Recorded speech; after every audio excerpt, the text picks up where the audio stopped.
ದರ ಏರಿಕೆಗಳಿಂದ ರಾಜ್ಯದ ಜನ ಎಷ್ಟೇ ಕಂಗೆಟ್ಟಿದ್ರು ಕೂಡ ರಾಜ್ಯ ಸರ್ಕಾರ ಮಾತ್ರ ಹಠಕ್ಕೆ ಬಿದ್ದವರಂಗೆ ರೇಟ್ ಜಾಸ್ತಿ ಮಾಡ್ತಾ ಇದ್ದಾರೆ. ಏನಾಗ್ತಿದೆ ಅಂತ ಗೊತ್ತಿಲ್ಲ. We have no idea. ಇಷ್ಟು ದಿನ ತೈಲ ದರ ಏರಿಕೆಯ ಸಂಕಷ್ಟ ಅನುಭವಿಸಿದ್ದ ಜನರಿಗೆ ಈಗ ಬಸ್ ಟಿಕೆಟ್ ದರ ಹೆಚ್ಚಳದ ಶಾಕ್ ಎದುರಾಗಿದೆ. ಏನಾತ್ಲ ಅಂತಮ್ಮ?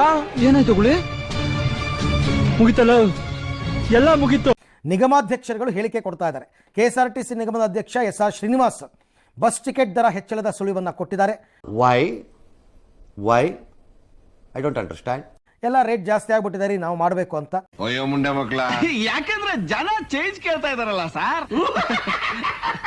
ಇನ್ನು ಬೆಳಗಾವಿನಲ್ಲಿ ವಾಯವ್ಯ ಕರ್ನಾಟಕ ರಸ್ತೆ ಸಾರಿಗೆ ನಿಗಮಾಧ್ಯಕ್ಷ ರಾಜು ಕಾಗೆ ಕೂಡ ಇದೇ ರೀತಿ ಪ್ರತಿಕ್ರಿಯೆ ಕೊಟ್ಟು ಸದ್ಯದಲ್ಲೇ ದರ ಏರಿಕೆ ಮಾಡ್ತೀವಿ ಅಂತ ಹೇಳಿದ್ದಾರೆ.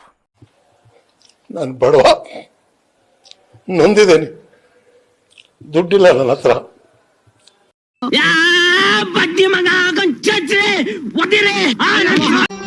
ಮತ್ತೆ ಭೇಟಿಯಾಗೋಣ.